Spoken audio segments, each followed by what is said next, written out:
দীর্ঘ ১৭ বছর পর কারামুক্ত হয়েছেন সাবেক স্বরাষ্ট্র প্রতিমন্ত্রী লুৎফুজ্জামান বাবর।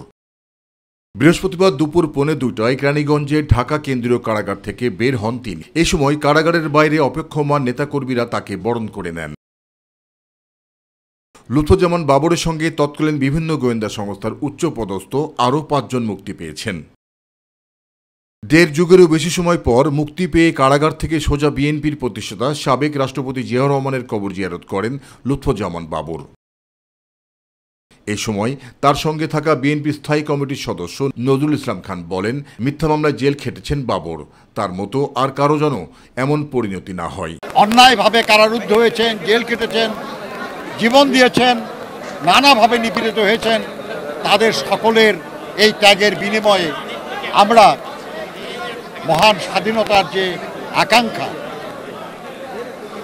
সেই গণতন্ত্র, সেই মানবিক মর্যাদা, সেই সাম্য, সেই সবার জন্য উন্নয়ন, এটা আমরা অর্জন করতে সক্ষম হব।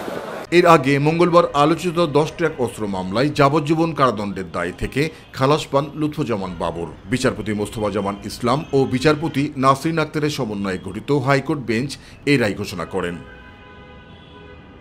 ২০০৭ সালের ২৮ মে আটক হন লুৎফুজ্জামান বাবর। এরপর বিভিন্ন মামলায় তার দণ্ড হয়। তবে গত বছরের ৫ আগস্ট ছাত্র জনতার অভ্যুত্থানে আওয়ামী লীগ সরকার পতন হওয়ার পর এসব মামলার আপিল শুনানি শেষে একে একে খালাস পান তিনি।